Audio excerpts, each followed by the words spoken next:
Muy buenos días, Dios les bendiga, queridos hermanos. Hoy día vamos a tener nuestra reunión dominical y agradecemos a Dios que también es a través de este medio. De tal manera que no paramos nuestros cultos dominicales y como ustedes ya saben, estamos estudiando el libro de Juan. El tema de hoy día es el primer milagro de Jesucristo y este texto está en el libro de Juan, capítulo 2 del 1 al 11. Antes de leer el texto, vamos a orar al Señor pidiendo su bendición para este tiempo. Oremos. Amado Padre, queremos orar en esta mañana dándote gracias, Señor, porque nos podemos reunir a través del Internet, amado Padre, en diferentes lugares, pero unidos en Cristo Jesús.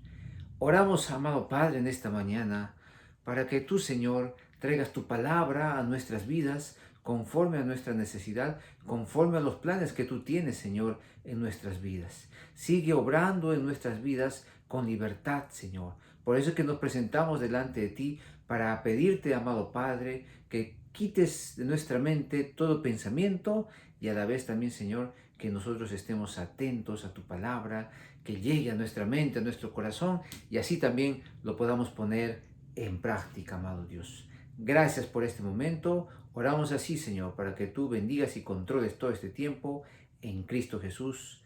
Amén. Bien, vayamos a nuestra Biblia en el libro de Juan, capítulo 2, del versículo 1 al 11. Les voy a leer. Dice así. Al tercer día se hicieron unas bodas en Caná de Galilea y estaba allí la madre de Jesús. Y fueron también invitados a las bodas Jesús y sus discípulos. Y faltando el vino, la madre de Jesús le dijo, no tienen vino. Jesús le dijo, ¿qué tienes conmigo, mujer? Aún no ha venido mi hora. Su madre dijo a los que servían, haced todo lo que os dijere. Y estaba allí 6 tinajas de piedra para agua, conforme al rito de la purificación de los judíos, en cada una de las cuales cabían 2 o 3 cántaros. Jesús les dijo, llenad estas tinajas, y las llenaron hasta arriba. Entonces les dijo, sacad ahora y llevadlo al maestresala, y se lo llevaron. Cuando el maestresala probó el agua hecha vino, sin saber él de dónde era, aunque lo sabían los sirvientes que habían sacado el agua, llamó al esposo y le dijo, todo hombre sirve primero el buen vino, y cuando ya han bebido mucho, entonces el inferior. Mas tú has reservado el buen vino hasta ahora.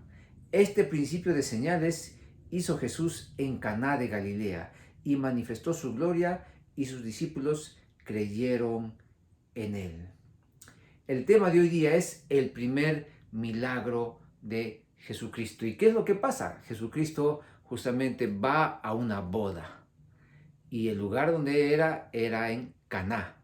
Justamente Caná está ubicado al norte de Nazaret. Recuerden, Jesucristo, aunque no nació en Nazaret, pero se formó en Nazaret. Y Caná estaba un poco más al norte, no muy lejano de Nazaret. Entonces, eso nos lleva a la conclusión de que Jesucristo, al estar en Caná de Galilea, conocía a la gente que estaba en esa fiesta. Probablemente muchos de ellos eran familiares de María, también eran amigos de Jesucristo.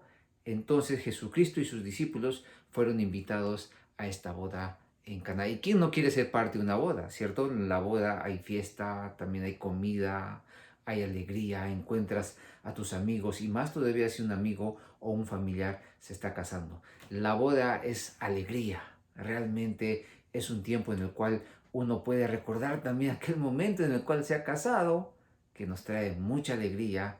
Y a veces cuando los que están preparando están muy, pero muy ajetreados, uno quiere que ya pase la boda, que ya pase la boda, pero los invitados son los que están disfrutando la boda. Y realmente Jesucristo y sus discípulos eran los invitados y ellos también estaban ahí también para disfrutar lo que estaba pasando. Entonces Jesucristo con los discípulos va a una boda. Entonces comencemos a trabajar el texto. Vamos a ver el versículo 1 y versículo 2.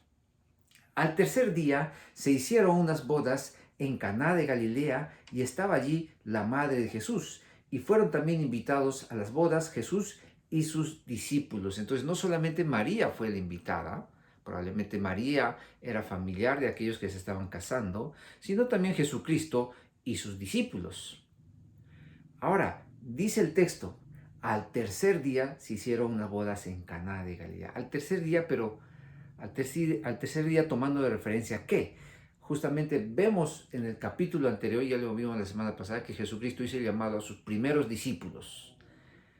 Hizo el llamado a sus primeros discípulos. Y sus discípulos lo siguieron.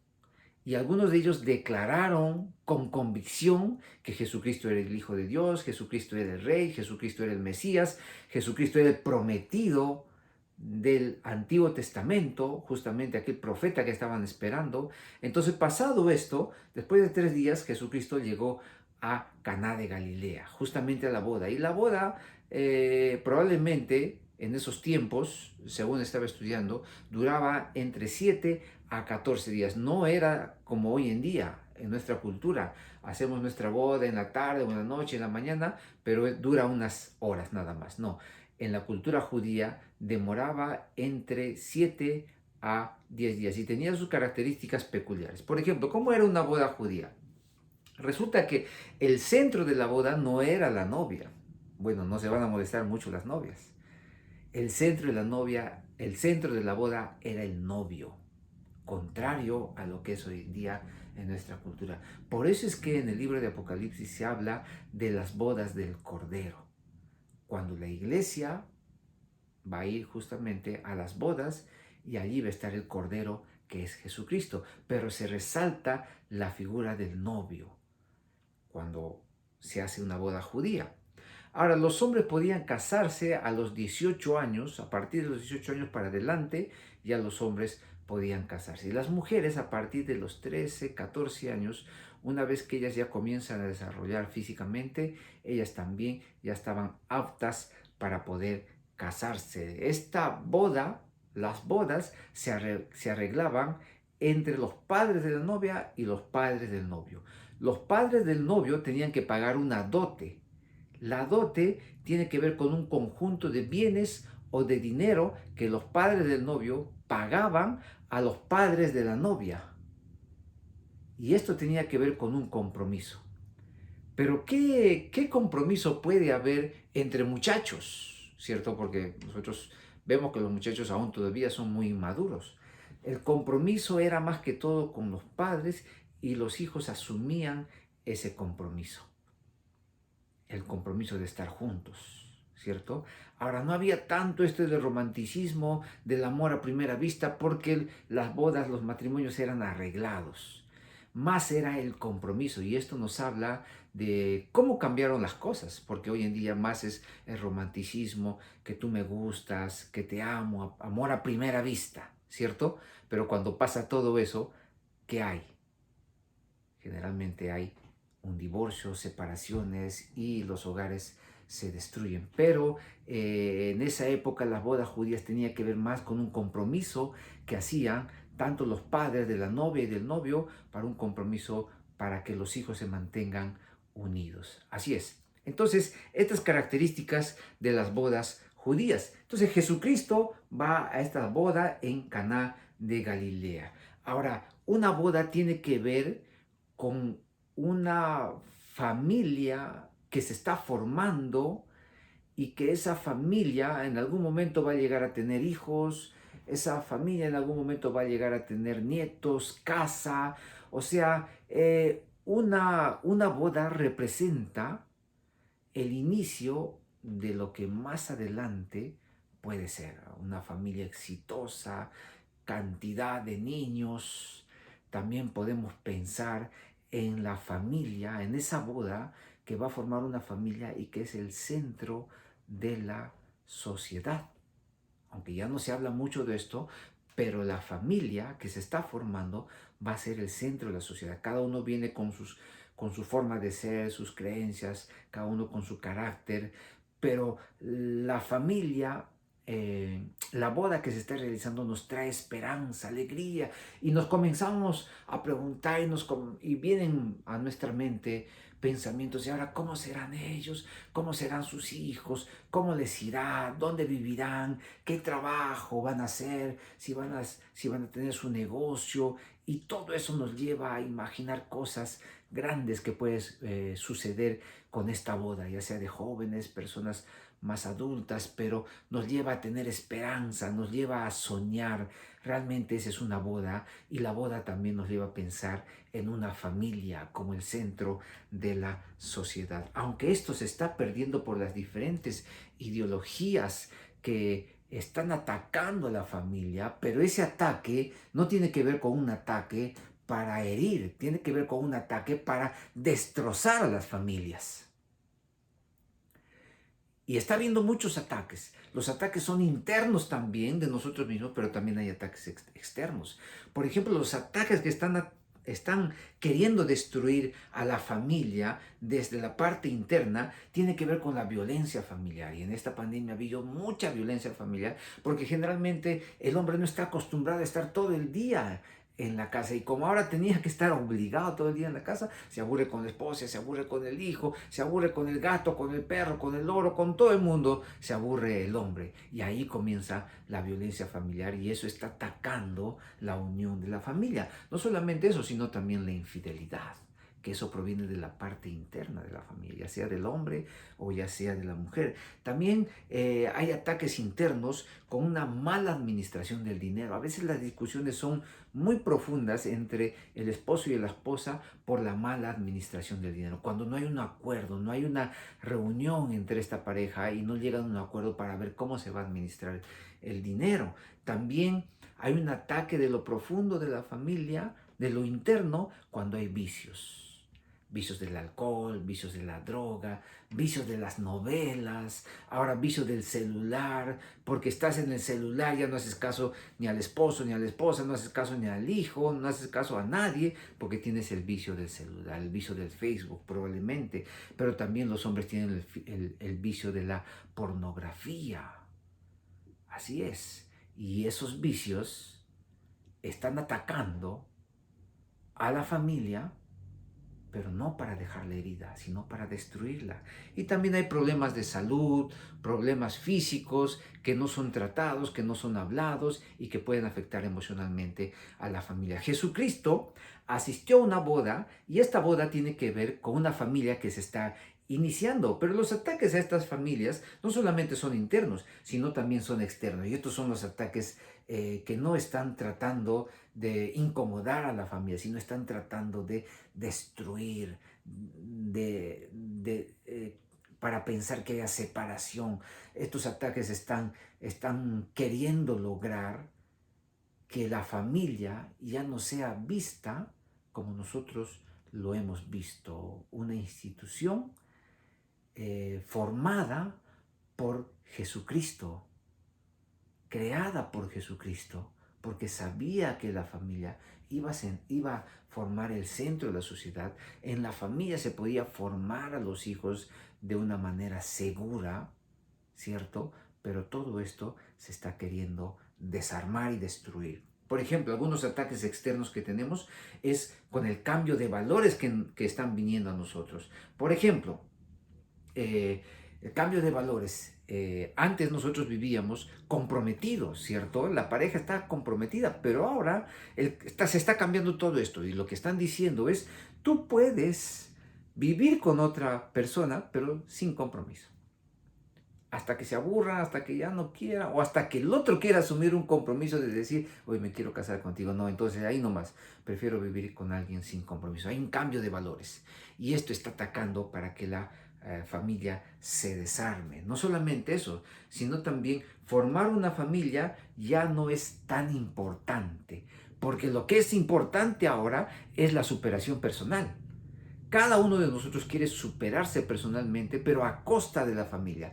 Por ejemplo, lo que desean las mujeres es que contratemos a alguien o mandemos a nuestros hijos a algún lugar para que los cuiden desde muy pequeñitos, pero eso, el hijo, la hija, los hijos no tienen que afectar mi desarrollo personal. Yo tengo que seguir avanzando a costa de la familia. Y había una mujer que estaba buscando a una sirviente de hogar para que criara a sus hijos. Y puso en el periódico: estoy buscando una persona que cuida a mis hijos con tales características: paciente, alegre, que sepa cocinar bien, que tenga mucha alegría al tratar a los hijos, y estaba buscando con varias características. Entonces una señora toca la puerta y le dice: señora, ¿qué es lo que está buscando usted? Yo estoy buscando una chica que con estas características para que cuide a mis hijos. Mire, todas esas características nadie la va a tener. ¿Y sabe qué le dice? La única que puede tener esas características es la madre de esos hijos. Y a veces nosotros queremos pagar dinero para que una persona ame a nuestros hijos, cuando ese amor es el que nosotros tenemos que darle. Tú no puedes pagar a alguien para que ame a tus hijos, así como tú debes amar a tus hijos. Entonces hay un cambio, y esos ataques van directamente a la familia. También hay otros ataques, por ejemplo, que dicen que el divorcio es saludable. Para ya no afectar a tu pareja y a tus hijos, es mejor divorciarnos, y eso es saludable porque así ya no van a estar en discusión, ya no va a haber, ya no va a haber incomodidad. Entonces tú tienes que vivir tu vida sin que otro te afecte. Qué locura más grande que el divorcio sea algo saludable. Al contrario, es algo que nos va a afectar y va a quedar grabado para siempre. Jesucristo no está de acuerdo con el divorcio. Y no solamente eso, sino también quieren legalizar y normalizar uniones que van en contra de la vida. Entonces, esos son ataques externos. Ataques externos que vienen directamente para desarmar a la familia, para destruir a la familia. Entonces Jesucristo fue a una boda dándonos a entender que hay una importancia muy grande de parte de Dios para la familia, y una boda es como la semilla que va a formar aquella familia que Dios quiere que nosotros formemos, porque la familia ha sido creada por el Señor. Y a veces nosotros dejamos todo eso justamente para lograr lo que nosotros queremos. Hay un cuento de un escritor indio que dice que una mujer fue a una cueva, y entró a una cueva, la puerta estaba abierta, y en esa cueva encontró muchos tesoros, muchas joyas. ¿Ah? Y escuchó una voz y le dijo: lleva todo lo que quieres, pero no te olvides de lo más importante, le dijo esa voz. Ah, todo lo que quiero, ya. Ven para aquí, brazaletes, collares. Y se comenzó a llenar de joyas. Y nuevamente la voz le dijo: lleva todo lo que quieres, pero no te olvides de lo más importante. ¿Qué será lo más importante? Y comenzó a sacarse las joyas y se puso otras joyas más pesadas, según ante sus ojos, con más valor, y la puerta se comenzó a cerrar. Y la voz nuevamente le dijo: lleva todo lo que quieres, pero no te olvides de lo más importante. Y ella agarró y salió, y la puerta se cerró. Y la mujer se olvidó de lo más importante. Se olvidó de su hijo, que quedó atrapado en esa cueva. Y a veces, mis estimados hermanos, hermanas, nosotros, por querer lograr las cosas de esta vida, sea dinero, sea cargo, sea grados, sea sueños, todo eso, nos olvidamos de lo más importante. Lo más importante que el Señor nos ha dado, allí está, y es nuestra familia. Y muchas veces nuestra familia queda relegada, queda hecha a un lado, para conseguir lo que nosotros queremos lograr. Y eso es lo que queremos lograr muchas veces, lo que el mundo nos ha metido a la mente, que sin eso nosotros no vamos a ser felices. No te olvides de lo más importante. Y Jesucristo dio la importancia a la familia porque fue a una boda donde estaba comenzando una nueva familia, y la esperanza de lo que esta familia podía lograr. Ahora veamos los versículos del 3 al 5. Dice así los versículos del 3 al 5.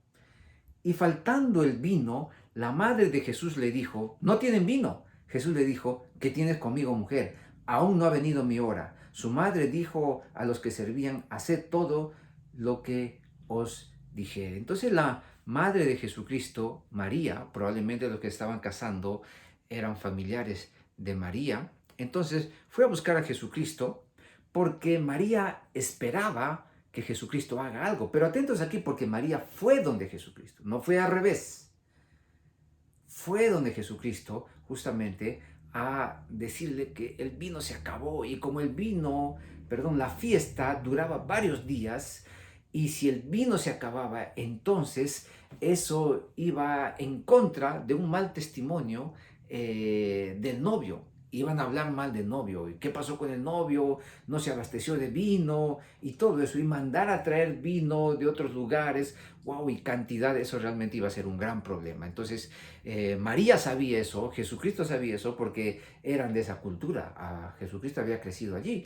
Entonces, María va a buscar a Jesucristo y le dice pues que no hay vino. Esperando que Jesucristo haga algo. Entonces, lo que María estaba buscando era resolver un problema que se había ocasionado por la falta de vino. Y Jesucristo le da una respuesta que a veces nos desconcierta o no la entendemos bien porque son diferentes contextos, el contexto de Jesucristo y nuestro contexto. ¿Qué tienes conmigo, mujer? Aún no ha venido mi hora. Entonces lo que Jesucristo está tratando de decirle, parafraseando, y he leído justamente, hay un comentario, que lo que Jesucristo está tratando de decir es, mujer, permíteme hacerlo a mi manera. Y cuando le dice, aún no ha llegado mi hora, a lo que Jesucristo se está refiriéndose es que con la hora es que todavía no había llegado el momento de su muerte, de su crucifixión, de su resurrección, para lo que él había venido. Él recién estaba empezando su ministerio y lo estaba empezando con este milagro de convertir el agua en vino. Lo que Jesucristo está tratando de decirle es que Él se sujeta a lo que el Padre le dice y no se sujeta a las circunstancias o lo que otra persona le quiere decir. Jesucristo le está respondiendo a María no como el Hijo de María, sino como el Hijo de Dios. Por eso es que le dice, ¿qué tienes conmigo, mujer? Aún no ha venido mi hora. No le está faltando el respeto, sino lo que le está diciendo Jesucristo es que yo lo voy a hacer, pero a mi manera, según lo que el Padre me dice, porque yo soy hijo de Dios. Entonces Él se mueve de acuerdo a lo que Dios le va indicando. Por eso es que Jesucristo tiene una íntima comunión con Dios y Dios le va indicando cuáles los siguientes pasos. Y Jesucristo ya sabía la misión.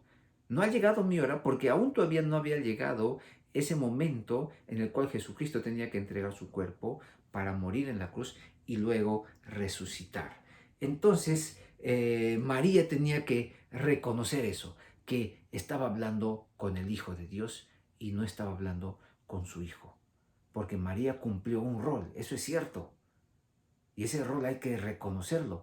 Pero Jesucristo inicia su ministerio no como el Hijo de María, inicia su ministerio como el Hijo de Dios. Ahora, algunos han interpretado erróneamente esto para que nos hagan entender que nosotros tenemos que acudir a María y luego María acudir a Jesucristo. Entonces eso no se entiende correctamente, no está bien interpretado porque María lo que está haciendo es ir donde Jesucristo y lo que nos está enseñando María es que nosotros debemos acudir a Jesucristo así como María acudió y nosotros no acudir a María para que luego María acuda donde Jesucristo. No, eso no está enseñando el pasaje. Lo que el pasaje nos enseña es que nosotros acudamos donde Jesucristo, porque Jesucristo es el único intermediario entre Dios y los hombres. Vayamos al pasaje de Lucas 11, 27, 28. Dice, mientras él decía estas cosas, una mujer de entre la multitud levantó la voz y le dijo, bienaventurado el vientre que te trajo y los senos que mamaste. Esta mujer le está diciendo a Jesucristo, bienaventurada la mujer, ¿cierto? Que te tuvo a ti. Pero atentos a la respuesta de Jesucristo. 28. Y él dijo, antes Bienaventurados los que oyen la palabra de Dios y la guardan. Jesucristo no está rechazando el amor de una madre al hijo, no está rechazando el rol que María cumplió. No, no, no. Pero le está diciendo, está bien, esta es la madre, pero sin embargo, bienaventurados aquellas personas que oyen la palabra de Dios, la guardan y la obedecen. ¿Por qué? Porque Jesucristo es quien te da salvación y vida eterna, no otro ser humano. El rol del ser humano dentro de la familia es fundamental. La familia es fundamental en la sociedad, pero solamente Jesucristo te da salvación y vida eterna. En estos tiempos donde hay necesidad, en estos tiempos donde hay una enfermedad, ¿a quiénes estás acudiendo tú? ¿En quién estás poniendo tu esperanza? El rol del ser humano es fundamental, porque construye vidas o destruye vidas. Pero sin embargo, Jesucristo es el único a quien tú puedes acudir, porque solamente Él puede darte salvación y vida eterna. Bienaventurados los que oyen la palabra de Dios y la guardan y la obedecen. Tú vas a ser más bienaventurado cuando escuchas la palabra de Dios. La pones en práctica. Eso va a transformar tu vida, porque eso es sinónimo de que estás creyendo a Dios. Entonces, Jesucristo lo que hace es decir que su hora va a llegar en su momento, pero también iba a ser el milagro de convertir el agua en vino, pero según Él ve por conveniente. Vayamos ahora al pasaje, nuestro texto principal, Juan 2, 6 y 7. Dice así: y estaban allí 6 tinajas de piedra para agua, conforme al rito de la purificación de los judíos, en cada una de las cuales cabían 2 o 3 cántaros. Jesús les dijo: llenad estas tinajas de agua, y las llenaron hasta arriba. Habían 6 tinajas. Cada tinaja aproximadamente contenía 20 galones. Algunos dicen mucho más, puede ser, no estamos seguros. O sea, en total, en las 6 tinajas probablemente había 120 galones de agua o mucho más. Entonces, ¿qué es lo que pasaba? Que esa agua Jesucristo la convirtió en vino. ¡Wow! Y tanto vino. Para nosotros vamos a decir, ¡wow! Vamos a nadar en vino. Pero recuerden que las bodas judías duraban muchos días, entre 7 hasta 14 días. Ahora, dice que estaban ahí las tinajas conforme al rito de la purificación. Estas tinajas contenían agua que se usaba en la limpieza ceremonial de las personas. O sea, esas tinajas de piedra con agua se utilizaban para un rito de limpieza. Así es, para un rito de limpieza, de purificación. Y esto tenía que ver con las ceremonias que los judíos hacían. Era una práctica que para el tiempo de Jesucristo ya se había desvirtuado, porque lo hacían solamente para cumplir. Por eso es que Jesucristo dijo en Marcos 7:6, este pueblo de labios me honra, mas su corazón está lejos de mí. O sea, ellos cumplían con los ritos, pero los ritos habían llegado a ser el fin para ellos y no el medio para presentarse delante de Dios santos, sin pecado. Para ellos había sido el fin. O sea, yo tengo que lograr esto para estar bien, pero ya su corazón estaba alejado del Señor. Por eso es que Jesucristo dice, este pueblo de labios me honra, mas su corazón está lejos de mí. Y a veces nosotros estamos más preocupados por cumplir los ritos, estamos más preocupados por ir al culto, estamos más preocupados por tener una buena vestimenta, estamos más preocupados por el qué dirá la gente. Pero nuestro corazón está lejos de Dios. Esas tinajas se utilizaban para esos ritos, para la limpieza. El problema no era el rito, el problema no era la limpieza, el problema no era esa purificación. El problema era que yo puedo vivir mi vida, hacer lo que quiera y luego me limpio, me purifico, porque para eso está el rito. Entonces ellos habían pensado que podían hacer lo que quieran, sus pecados y todo eso, aparentar una falsa espiritualidad, porque ahí estaba el rito. Entonces eso se había desvirtuado. Por eso Jesucristo los descubre. Le dice, ellos están lejos de mí. Entonces Jesucristo estaba usando estas tinajas de la purificación para que esa agua que estaba ahí se convierta en vino y eso traiga alegría a la gente, en una fiesta, wow. ¿Y ahora qué va a decir la gente? Jesucristo convirtió el agua en vino, fue a una fiesta, a una boda, y todavía los llenó de vino y todavía utilizó esas tinajas con agua que se utilizaban para la purificación ritual, para la parte religiosa, y todo eso lo utilizó para la fiesta. ¿Qué pasó con Jesucristo? ¿Qué pasó con Jesucristo? Bueno, aquí vamos a ver dos cosas. Que Jesucristo fue a una fiesta, y aquí vamos a ver dos comentarios. O sea, vamos a ver dos grupos de gente que van a decir cosas contrarias, pero alejadas de Jesucristo, porque recuerden que Jesucristo está diciendo que esta gente ya su corazón está lejos de mí. O sea, los ritos lo hacen por hacer. Ya no estaba cumpliendo, ya no estaba cumpliendo lo que el Señor había enseñado. Entonces, por ejemplo, algunas personas le dirían a Jesucristo le dirían, como le dijeron efectivamente, comilón y bebedor de vino. O sea, la gente lo decía, este es un comilón y bebedor de vino, amigo de publicanos y de pecadores, este de aquí, ¿qué va a ser el Cristo?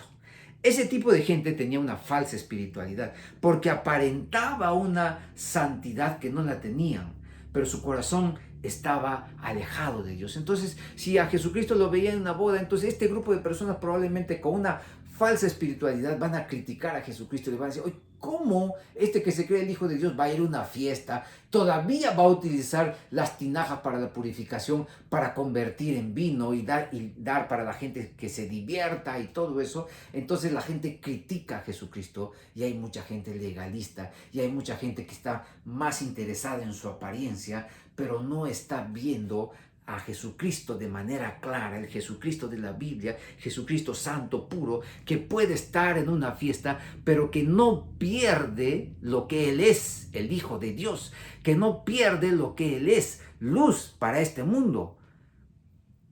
Entonces nosotros a veces nos preocupamos más de las formas, del qué dirá la gente, y perdemos lo que nosotros somos, cristianos, la luz de este mundo, solamente para aparentar lo que no somos y que otra gente hable bien de nosotros. Siempre va a haber gente que va a hablar bien, siempre va a haber gente que va a hablar mal de ti. Tú debes de vivir de manera recta delante de Dios, pero no tienes que aparentar una falsa espiritualidad, criticando a aquellas personas. Oye, mira, aquella persona he escuchado una canción que no me parece. Oye, mira, esa persona está yendo a una boda. Oye, mira, esa persona se ha comprado su carro. Mira, y ya no es. Oye, mira, esa persona es rica, por lo tanto no es un buen creyente. Entonces nosotros lo que hacemos es convertirnos legalistas y centrar a todos los creyentes para que estén de acuerdo a nuestra forma. Pero Jesucristo fue a una boda.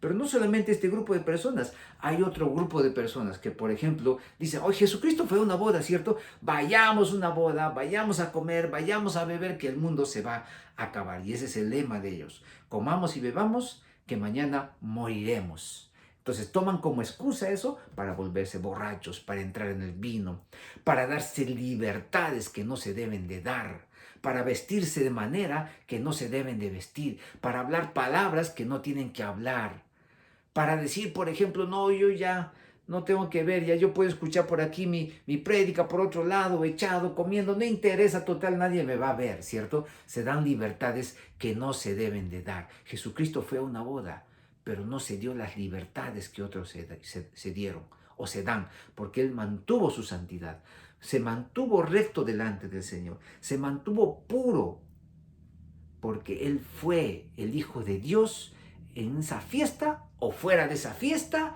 en Jerusalén, sanando o haciendo un milagro, o echando demonios, o en medio del mar de Galilea. Jesucristo en todo momento fue el Hijo de Dios. ¿Y qué nos enseña esto? 1 Corintios 10:31.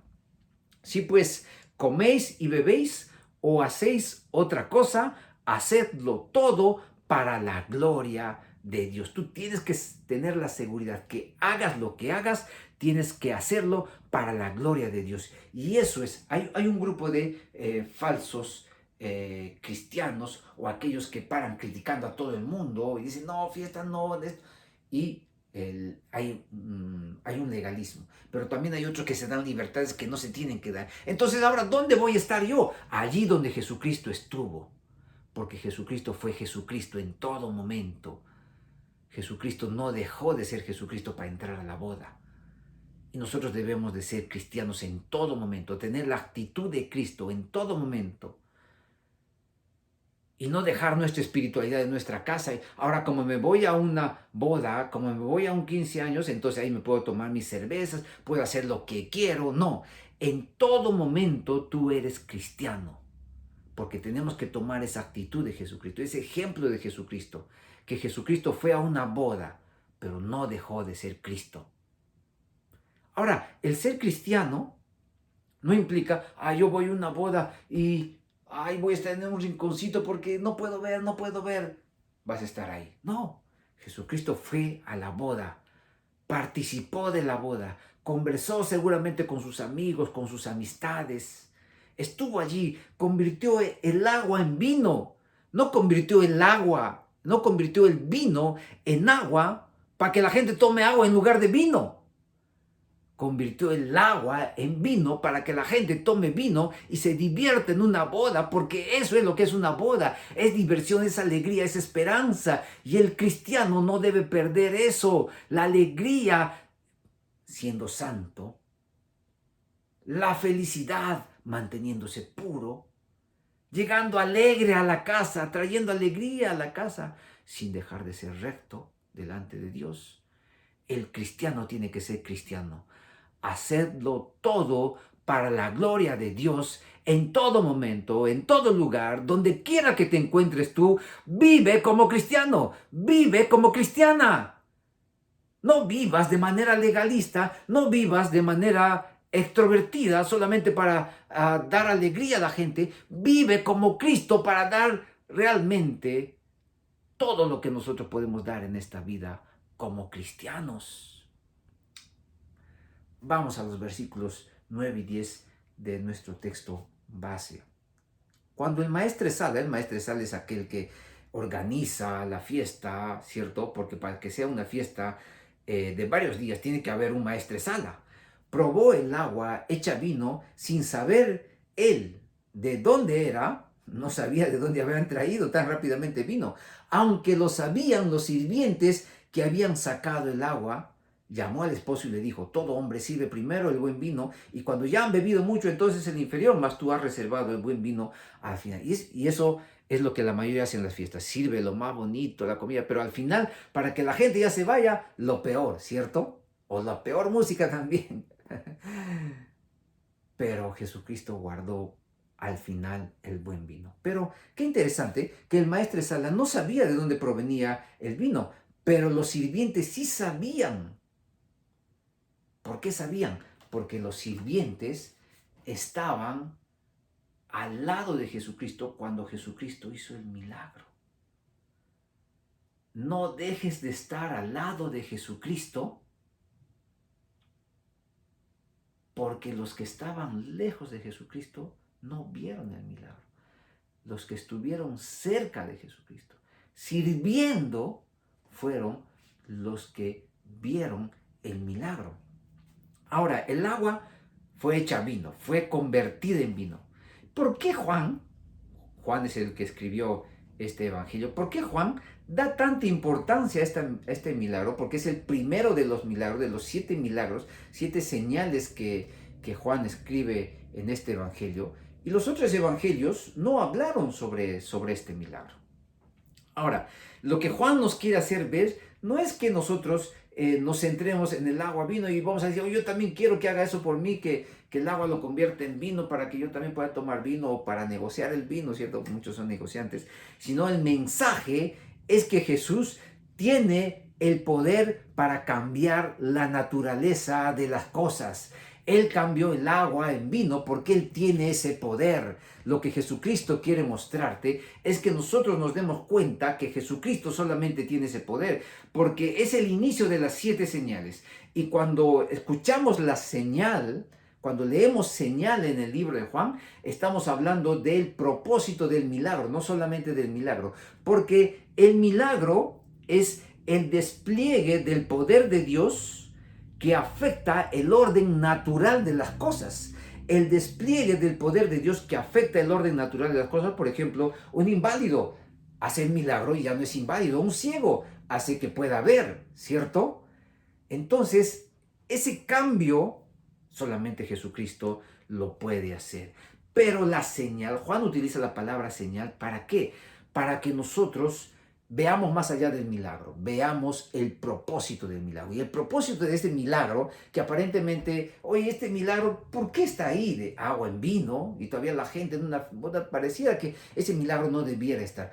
Pero Juan escogió los milagros para poner ciertos milagros que manifiesten que Jesucristo tiene ese poder. Y no solamente tiene ese poder, Jesucristo lo que nos está dando a entender aquí es que Jesús tiene el poder para cambiar la tempestad de nuestras vidas en tranquilidad. Jesucristo tiene el poder para cambiar la muerte en vida, la perdición en salvación. Jesucristo tiene el poder para cambiar tu amargura en gozo. Jesucristo tiene el poder para cambiar tu enfermedad en sanidad. Jesucristo tiene el poder para cambiar tu inestabilidad en seguridad, tu insensibilidad en ser una persona sensible. Jesucristo tiene el poder, y eso es lo que quiere que entiendas, que te puede cambiar. Solamente Jesucristo puede cambiar tu vida, tu familia, el mundo, tu sociedad. Solamente Jesucristo. No pongas tu esperanza en ninguna otra persona más. No pongas tu esperanza en otras cosas. Pon tu esperanza en Jesucristo.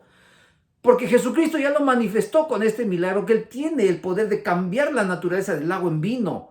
Ese proceso que dura mucho tiempo, Jesucristo lo hizo en un momento y todavía la gente no se dio cuenta, pero los que estaban cerca de Él sí se dieron cuenta. Entonces Jesucristo convirtió en el agua en vino para mostrarnos justamente aquellas cosas mayores que le dijo a Natanael. ¿Recuerdas lo que le dijo a Natanael? Le dijo, cosas mayores que estas verás. Y los discípulos ya están comenzando a ver esas cosas mayores. Si tú recién te has bautizado, si tú recién estás comenzando a ser miembro de la Iglesia Bíblica Cristiana, recuerda, cosas mayores Dios te mostrará.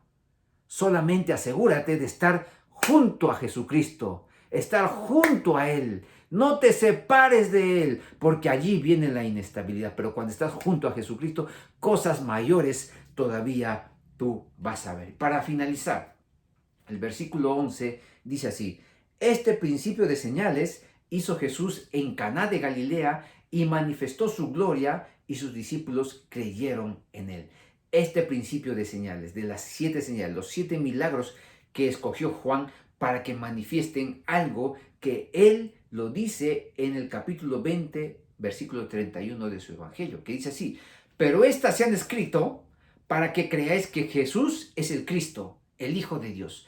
Todo esto se ha escrito, esto comenzando ahora con esta primera señal de convertir el agua en vino, se ha escrito para que creamos que Jesús es el Cristo, el Hijo de Dios. La pregunta final en esta mañana es: ¿tú crees que Jesucristo es el Cristo, el Salvador, el prometido?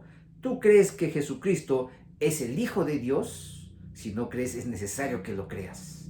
¿Sabes por qué? Porque al creer en esto vas a tener vida en su nombre, vida eterna. Y para los que son creyentes vas a tener otra vida fructífera espiritualmente, fructífera en tu familia, otro estilo de vida. No pienses que ya has entregado tu vida a Cristo, ya logró. Ese es el inicio para un cambio, pero solamente Jesucristo puede traer ese cambio en tu vida. Asegúrate de estar cerca a Jesucristo. No te separes de Jesucristo. Él convirtió el agua en vino para manifestarte que Él tiene el poder de poder cambiar tu vida, tu familia, nuestra sociedad y todo aquello que necesite un cambio.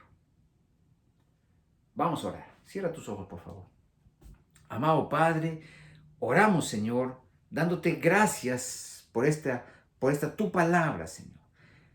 Amado Padre, gracias, Señor, porque nos desafía a estar con Jesucristo, nos desafía a tener la actitud de Cristo, nos desafía a vivir como Cristo, Señor, no estar juzgando, no estar en libertinaje, Señor, porque no todo nos edifica, Señor, no todo nos conviene, Señor. Amado Padre, por eso, amado Dios, queremos tener esa actitud de Jesucristo, de estar en boda o no estar en boda, donde quiera que estemos, Señor, mantener el ejemplo que Jesucristo nos ha dado, porque Jesucristo lo hacía todo para la gloria de Dios. Y eso mismo nosotros queremos hacer, Señor.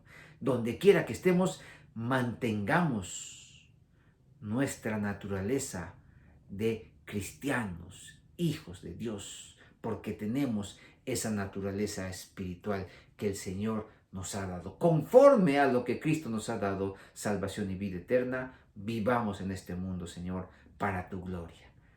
A ti, Señor, elevamos nuestra adoración, porque solamente tú eres digno de adoración. Gracias por Jesucristo, porque Jesucristo es el único intermediario entre Dios y los hombres.